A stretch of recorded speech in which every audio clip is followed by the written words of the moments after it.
그 당시에 정말 국민들이 DJ를 향한 그 마음이 뜨거웠기 때문에 선거에선 이겼지만 투개표에서 졌다라고 하시잖아요. 그 당시에 부정선거가 엄청 났었고 투표 결과가 겨우 95만 표 차이라고 94만 하는데. 표인데요. 예. 그 당시 군대에서 박정희가 졌습니다. 거기서 박정희가 극도의 분노로 정부 조직 개편을 하죠. 그래서 역설적으로 12.12 서울에 보면 영화가 있었잖아요. 네. 아주 정말 인간 이하의 추한 모습을 보여준 사람이 노재현 국방부 장관 아닙니까? 맞습니다. 그 숨어 다니는? 저희가 얘기도 했지만. 그 노재현이가 그때 육군 참모총장이 되는 겁니다. 원래 그 당시 육군 참모총장이 최명신 장군이 유력했어요. 최명신은 베트남 주월 사령관이었거든요. 굉장히 장군의 어떤 풍채가 좋았어요. 인기가 대인적 인기가 군대에서 제일 높았습니다. 근데 최명신과 노재현이 육군 참모총장 가지고 이렇게 경합을 하고 있었대요. 그때 박정희가 노재현을 찍습니다. 왜?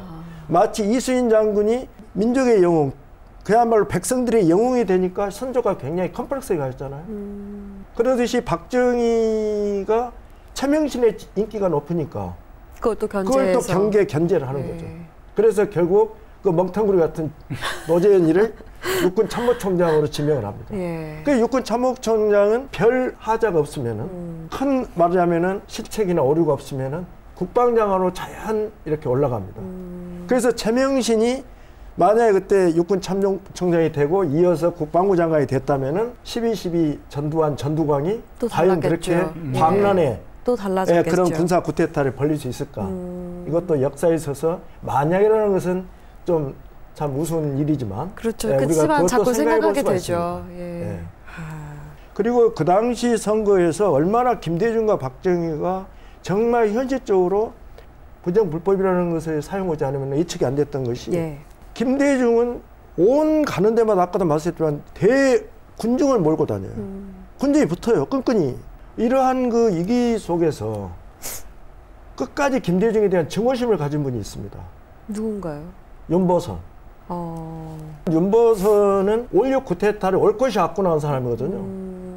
그러면서 자기를 박정희가 추대해 줄 것으로 예상을 해가지고 박정희의 쿠데타를 진압하지 않아요. 이런 윤보선이가 자기하고 박정희하고 두 번 대통령에서 낙선하면서 박정희에 대한 원한스러운 감정을 품게 되죠. 어찌됐든 윤보선이 1971년 선거에 또 출마하려고 그랬습니다. 그래서 만든 나이 국민당이에요. 국민당이 참 묘하죠. 그런데 이제 옆에서 난리가 나는 거예요. 이거 저 노망했다. 저 큰일 났다. 후보 등록은 못 합니다. 그리고 누구를 지지하고 국민당 후보로 내세우느냐? 박기출 씨를 내세워요. 기호 3번 박기출. 그리고 윤보선 씨와 함께 국민당을 끌어간 분이 여러분들이 깜짝 놀랄 인물입니다. 누군지 아세요? 장준하 선생이에요. 장준하 선생이 어떤 분이시죠? 장준하 선생이 그 유명한 사상계 잡지를 통해서 1950년대부터 1970년대 내내 중요한 우리의 어떤 지식인 여러 대중들한테 영향을 많이 준 그 사상계의 창간 발행인이죠. 근데 장준하 선생이 윤보선과 결합해서 국민당을 끌고 갑니다. 그래갖고 그 당시 김대중 후보의 선거운동의 큰 방해 세력은 말할 것도 없이 박정희와 공화당 정권이고 그 다음에 이쪽에서는 국민당 윤보선과 장준하 선생이에요. 그분들이 내세운 후보가 기호 3번 박기출이고 그러고 사회당하고 사회대중당 이 진보 혁신계 세력에서는 후보를 내지 않습니다. 거기에 이제 대표로 그 역할을 한 분이 김철 선생이에요. 김철 선생의 이제 아들이 김한길 씨, 지금 중앙대 사회학과 그 김누리 교수, 여기가 이제 말하자면 김철 선생의 이제 자제분들인데 그런 의미에서 김대중 대통령께서 김한길 씨한테 정계 입문을 권유하죠. 그래가지고 김철 선생, 이 사회당 대표인 김철 선생 사회대중당의 여러분들이 전국 곳곳에 진보 혁신계 인사들을 규합합니다. 이번에는 김대중으로 가자. 그래서 우리는 후보를 내지 않는다. 그래가지고 대구 경북에 그 당시 사회당, 사회대중당의 혁신계 인사들이 어마어마하게 많습니다. 그 당시 가장 우리 대한민국에서 혁신 진보 세력을 이끌고 가는 지도급 인사들이 대구 경북에 다 계셨어요. 그때 이제 그분들이 가셔버리게 된 게 인혁당 사건, 마지막인 난민전 사건입니다.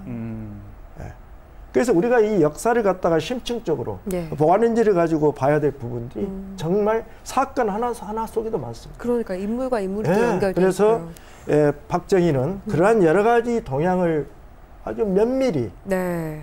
그야말로 마음과 현미경 두 가지를 가지고 다 살피면서 보안사 같은 데서 선거 불과 뭐 한 보름 남겨놓고 막 간첩단 조작하는 거죠. 예. 그 최대 피해자들이 고국을 찾아와서 공부하려 온 제1교포 유학생들, 우리 동포죠.